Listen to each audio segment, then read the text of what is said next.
네, 우리 창세기 2장 1절에서 3절까지 말씀 나누도록 하겠습니다. 우리 창세기 1장에서는 우리는 하나님께서 천지를 창조하신 그 과정들을 잘 살펴보았습니다. 이 하나님께서 6일 동안 천지를 창조하셨죠. 하나님께서는 거의 매일 창조하실 때마다 보시기에 좋았더라라고 말씀하셨습니다. 그리고 마지막 6일자에는 하나님께서 자신이 만드신 모든 것을 보시니 참 좋았습니다라고 말씀하셨죠. 창세기 1장 31절 말씀에 이렇게 말씀합니다. 하나님께서 자신이 만드신 모든 것을 보시니 참 좋았습니다. 저녁이 되고 아침이 되니 여섯째 날이었습니다 라고 말합니다. 우리 개역 개정으로도요, 하나님께서 지으신 그 모든 것을 보시니 보시기에 심히 좋았더라 라고 말씀하는 것을 볼 수 있습니다. 하나님께서는 자신이 지으신 창조물들을 보시고 참으로 좋았다, 보시기에 좋았다 라고, 보시기에 심히 좋았다 라고 말씀하셨습니다. 이 말은 하나님께서 지으신 이 모든 창조물에 부족함이 없다는 것이죠. 미숙함이 없다는 것입니다. 하나님께서 모든 생물들을 종류대로 창조하셨습니다. 여섯째 날에는 인간을 하나님의 형상대로 창조하여 주셨습니다.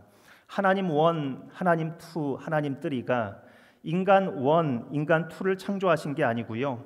성부 하나님, 성자 예수님, 성령 하나님께서 하나님의 형상과 모양대로 남자와 여자로 다양하게 함께 창조하셨다라는 것이죠. 하나님의 창조 세계에 부족함이 없다는 것입니다. 하나님의 창조 세계에 더 이상 더할 것이 없다는 것이죠. 진화될 방향성 같은 것이 없다라고 하는 것입니다. 하나님께서 지으신 이 모든 세계는 참으로 좋은 상태였습니다. 인간과 인간의 관계 좋은 상태였고요. 인간과 생물들의 관계 역시 좋은 상태였고요. 인간과 이 세계의 관계, 자연의 관계 역시 굉장히 좋은 상태였다는 것입니다. 참으로 좋았다라고 말씀하고 있는 것입니다. 우리 오늘 계속해서 오늘 본문의 말씀을 통해서 세 가지를 살펴보기 원하는데요. 첫째는 그리하여 모든 것이 완성되었습니다. 우리 창세기 2장 1절 말씀 함께 읽도록 하겠습니다. 시작. 그리하여 하늘과 땅과 그 안에 모든 것이 완성되었습니다.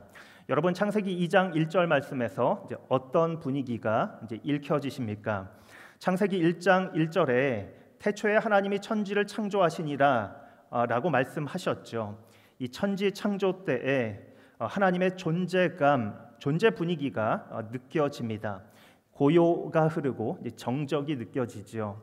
여기에는 어떠한 활동이 없습니다. 어떠한 소리도 없고 대화가 들리지 않습니다. 하나님께서 계획하신 모든 일이 이제 제 자리를 잡았다라는 것이죠. 창세기 2장 1절 말씀에 그리하여 하늘과 땅과 그 안에 모든 것이 완성되었다라는 것입니다. 완전히 끝이 났다, 더 이상 일이 없다라는 것입니다. 그런데 여러분, 오늘 우리가 살고 있는, 인간들이 살고 있는 이 세계는 뭔가 불완전하고 부조화한 것처럼 느껴집니다. 우리가 실제로 살고 있는 이 세상은 왜 이런 모습으로 형성하고 존재하고 있는 것처럼 느껴지는 것일까요? 그것은 하나님께서 창조하신 이 창조된 세계가 문제가 있거나 창조하신 하나님께 문제가 있다는 뜻이 아닙니다. 인간의 죄로 말미암아 인간이 타락했기 때문이죠. 인간의 죄 때문에 땅이 저주를 받았고 인간의 죄 때문에 이 세계까지 영향을 미치게 되었다라는 것입니다. 이사야서 11장 6절에서 8절까지 말씀에서 이렇게 말합니다. 늑대가 어린 양과 함께 살고 표범이 새끼 염소와 함께 누우며 송아지와 어린 사자와 살진 짐승이 함께 있는데 어린아이가 그들을 이끌고 다닐 것이다.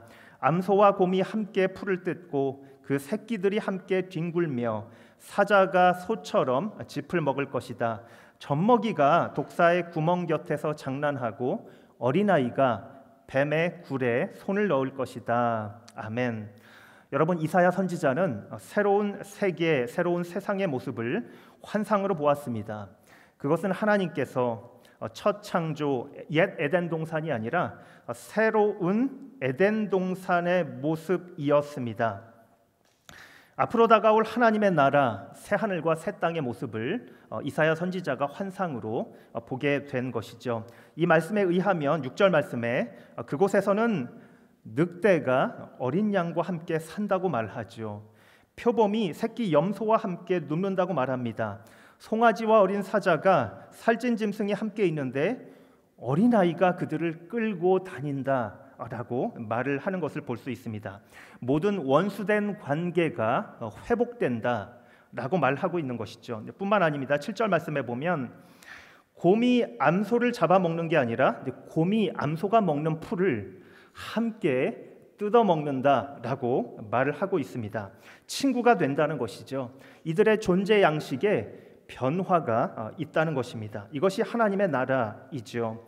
여러분, 현재 우리가 살고 있는 모습은 불완전하지만 미래 우리가 새 에덴, 새로운 하나님의 나라에서 창조의 때와 같은 완전한 모습으로 회복되어 살아갈 것을 소망하게 되는 것입니다. 오늘 말씀의 둘째는 진정한 창조의 완성은 일곱째 날입니다. 우리 창세기 2장 2절 말씀 함께 읽겠습니다. 시작. 하나님께서는 그 하시던 일을 일곱째 날에 다 마치셨습니다. 그리고 그 하시던 모든 일을 마치고 일곱째 날에 쉬셨습니다. 아멘. 여섯째 날에 창조된 인간은 창조의 절정이라고 말하지요. 여섯째 날이 포함된 이 6일 동안의 창조를 통해서 하나님은 모든 것을 다 완성하셨습니다. 그러나 진정한 의미에서 창조가 다 끝난 것은 아닙니다. 6일 동안의 창조 후에 일곱째 날에 창조를 하셨는데 이것이 바로 창조의 완성이죠. 일곱째 날에 진정한 의미에서 창조의 완성이 이루어진 것입니다. 창세기 2장 2절 말씀해 보니까요, 이렇게 말합니다. 그 하시던 일을 일곱째 날에 다 마치셨다라고 말하죠. 다시 말씀드리면 일곱째 날에도 창조를 하신 것이 있는데 이것이 바로 창조의 마지막이며 결론이라는 것이죠. 6일간의 창조의 완성된 상태가 일곱째 날로 이어진다라는 겁니다. 일곱째 날에야 하나님께서 자신의 일을 마치시는 상태가 된다라는 말씀이죠. 여러분, 그러면 이 일곱째 날에는 무엇을 창조하셨을까요? 먼저 두 가지에 대해서 좀 말씀드려야 하겠는데요. 첫 번째는 하나님께서 창조하신 창조물들을 보시고 좋아하셨다고 말합니다. 보시기에 좋았더라고 말하죠. 이것은 기쁨입니다. 기쁨이 있었다, 기쁨이 충만한 상태였다라는 것이죠. 또 하나는 무엇이냐 하면 하나님께서 하시던 일을 중단하시고 쉬셨다는 겁니다. 하나님께서 6일간의 창조가 완성된 상태에서 기쁨이 충만함 가운데에서 쉬셨다라는 것이죠. 안식을 하셨다는 겁니다. 이것이 바로 일곱째 날의 창조입니다. 여러분, 다시 말씀드리면 이 일곱째 날에는 기쁨이 충만했고 안식을 하셨다, 쉬셨다라는 거죠. 우리가 눈에 보이는 것들은 없지만 기쁨과 쉼이 충만했다. 기쁨과 쉼이 충만했던 이 일곱째 날 자체가 바로 창조의 완성이 되는 것입니다. 여러분, 오늘 본문 2장 1절에서 3절까지 전체 말씀을 함께 보면요, 일곱째 날을 세 차례 반복하면서 이 일곱째 날의 특별한 위치를 강조하는 것을 볼 수 있습니다. 여러분, 하나님께서 이 매일의 창조 행위에서 보시기에 좋았더라, 여섯째 날의 창조 후에 참 좋았더라, 보시기에 심히 좋았더라 라고 말씀하시면서 기쁨이 충만한 상태에서 이제 일곱째 날에 하나님께서는 쉬셨다, 개역 개정으로는 안식하셨다라는 거죠. 이 말씀도 두 번 반복되는 것을 이제 볼 수 있습니다. 여기에 이제 사용된 안식하셨다, 이 단어의 히브리어 동사는 이제 샤바트란 단어입니다. 기본적으로는 쉰다라는 뜻과 더불어서 하던 일을 멈춘다, 스탑한다라는 의미가 포함되어 있습니다. 여러분, 창세기의 말씀은 아담이나 하와에게가 아니고요, 이 모세가 하나님 앞에 서서 하나님께서 보여주신 계시를 받아서 기록한 책이죠. 하나님께서 모세를 부르셔서 이집트로부터 노예 생활하고 있던 히브리 백성을 하나님의 백성으로 삼으시기 위하여서 이집트로부터 탈출하게 하십니다. 이스라엘 백성들은 이집트에서 노예 생활을 하고 있었죠. 노예가 무엇입니까? 일하고 또 일하고 월, 화, 수, 목, 금이라고 부르는 일하고 쉼 없이 계속해서 살아간다는 것이죠. 여러분, 하나님께서 이스라엘 백성들을 출이집트 시킨 것은 어떤 의미에서는 쉼을 위한 탈출이라고 볼 수 있습니다. 하나님의 백성이라면, 하나님의 백성이 되려면 쉼이 필요하다라는 말씀이죠. 노예가 아니라 하나님의 백성으로 진정한 의미에서 살아가려면 쉼이 필요하다, 안식이 필요하다라는 것입니다. 여러분, 현대 사회는요, 자연의 리듬을 버리고 밤낮 없이 정말 출근과 퇴근 시간, 업무 시간을 계속해서 만들어냅니다. 매 순간 효율과 속도에 미쳐서 계속해서 뛰고 만들게 하죠.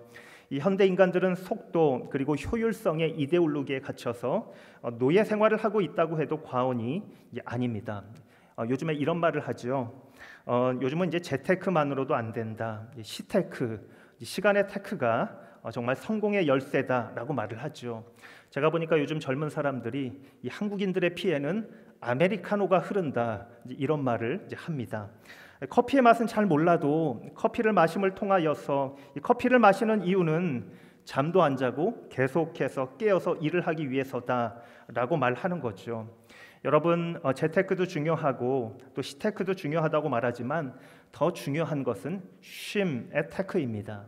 쉬는 기술, 제대로 쉬는 기술, 제대로 안식하는 기술이 필요한 것이죠.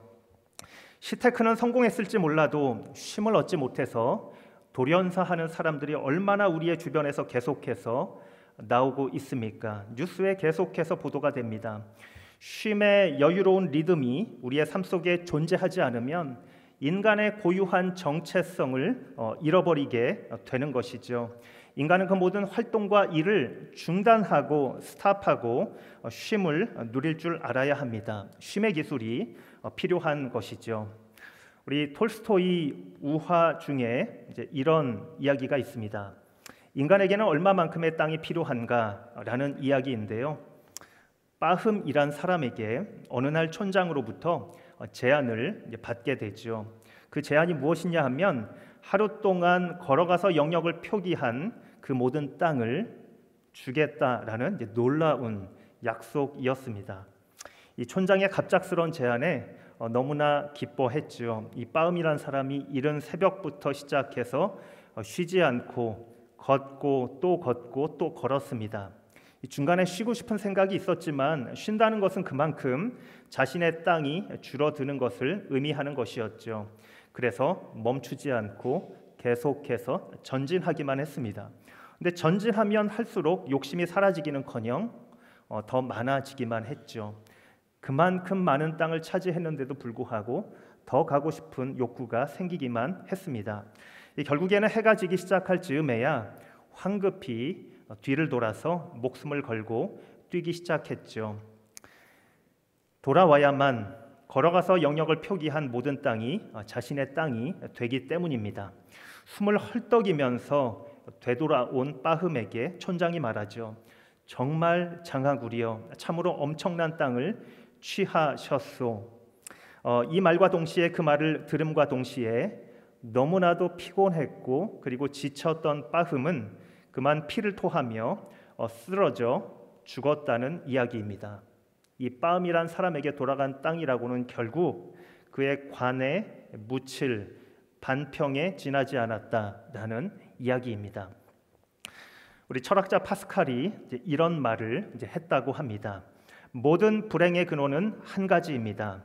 인간에게는 조용히 홀로 자신의 방에 머물 수 있는 능력이 없다라는 것입니다. 여러분, 오죽하면 하나님께서 십계명과 율법에 안식을 명하사 이스라엘 백성들에게 쉬도록 명령하셨을까? 하나님의 마음이지요. 오죽하면 한국 사람들에게는 교회에 주일 성수 개념을 엄격하게 넣어서라도 주일에 아무것도 하지 못하게 하려고 하는 것일까? 이런 생각을 한번 해보게 됩니다. 21세기에 우리는 일하고 쉬는 리듬을 갖고 있는 하나님의 백성이 아니라 다시 한번 모세 때로 돌아가서 히브리 백성들처럼 스스로 노예 생활을 하고 있는 현대인들이 아닌지 다시 한번 반문해 볼 필요가 있습니다.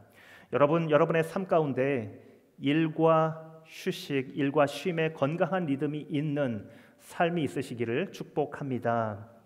아멘. 우리 오늘 말씀의 셋째는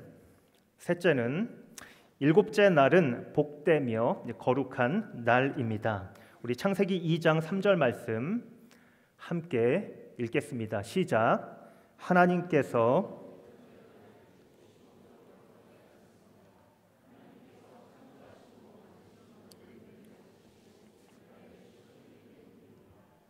아멘.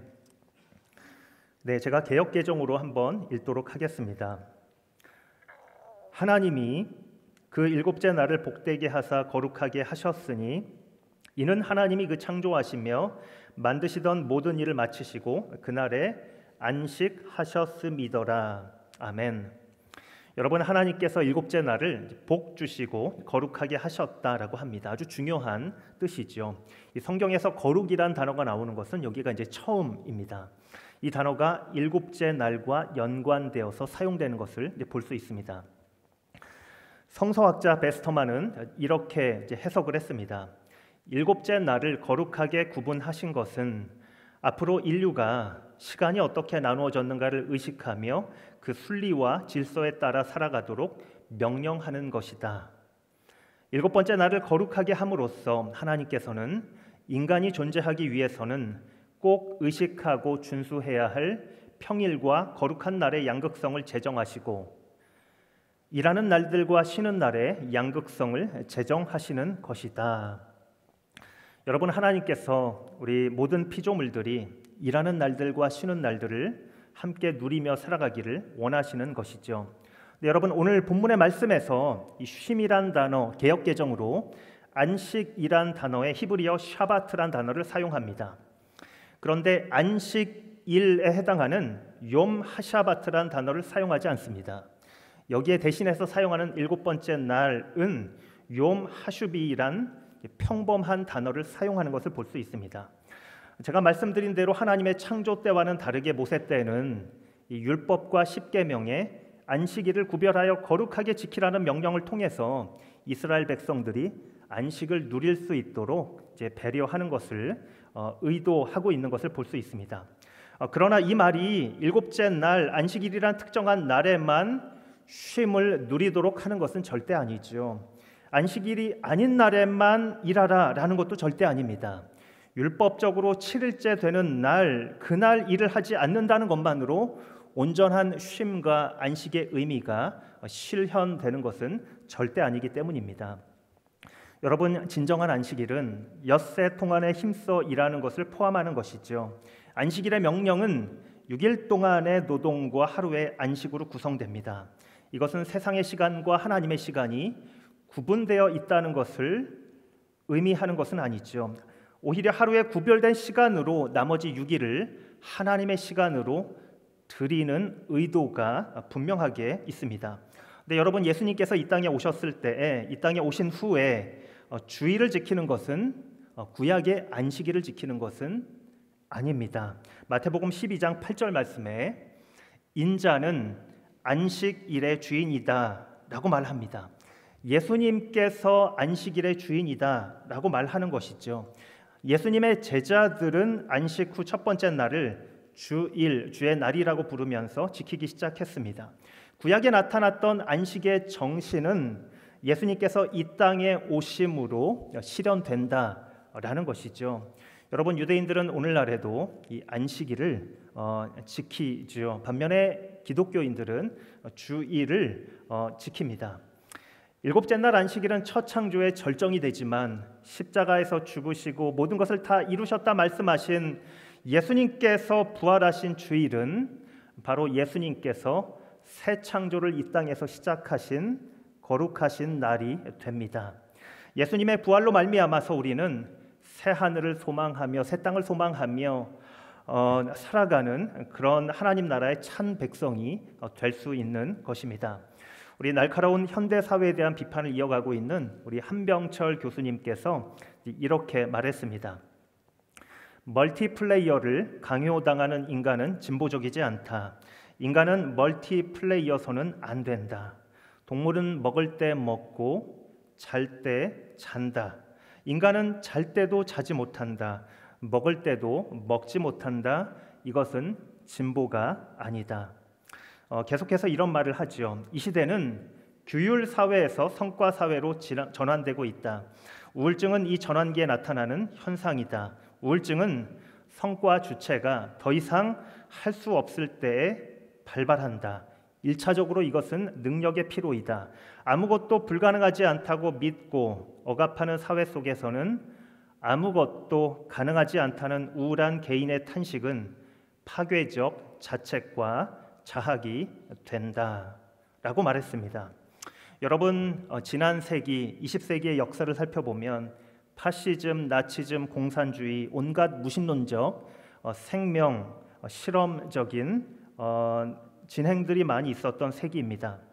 역사가들의 평가에 의하면 전 인구의 3분의 1이 전쟁을 경험했다고 하지요.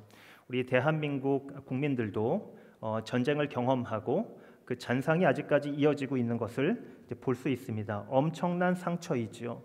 반면에 21세기에 살아가는 우리들은 어느 시대보다 물질적 풍요를 맛보고 누리고 있는 시대인 것은 사실입니다. 그런데 이 시대를 살펴보면 이 시대는 어느 시대보다 절대 경쟁과 성과 속으로 뛰어들도록 우리를 강하게 유혹하고 있는 것을 볼 수 있죠. 우리는 물론 선의의 경쟁을 이 시대 가운데 펼쳐야 되는 것은 맞습니다. 그러나 무한 경쟁을 이유로 우리가 생명을 가볍게 여기는 풍조가 있다면 그것 역시 경계해야 되는 것이죠. 나라는 한 개인과 우리 교회 공동체가 다시 한번 이 나라, 이 민족을 위해서, 이 사회를 위해서 기도할 때 우리가 생명 경시 풍조로 치닫고 있지 않는지 늘 깨어서 기도할 필요가 있습니다.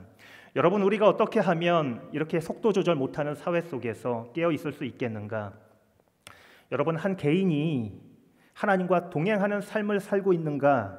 하나님께서 주시는 기쁨과 쉼과 안식과 평강을 우리의 삶 속에서 누리고 있는가가 바로 이 험난한 세상 속에서 이 시대를 깨우고 우리를 살리며 세상을 살리는 한 기준점이 되어야 하는 것이죠. 우리가 깨어서 묵상과 기도와 안식의 삶을 이어갈 시간이 없다? 그것은 바로 이 사회가 우리를 너무나도 생명 경시 풍조로 몰고 있는 것은 아닌지 한번 돌아볼 필요가 있는 것이라고 생각합니다. 여러분, 그리스도인에게 기쁨과 쉼과 안식의 삶은 이 단순한 기쁨과 안식의 삶 말 그 자체보다 더 의미가 깊습니다. 우리 그리스도인들의 쉼과 기쁨과 안식과 평화는 이 세상에서 하나의 모델이 되어야 하는 것이죠. 기준점이 되어야 하는 것입니다.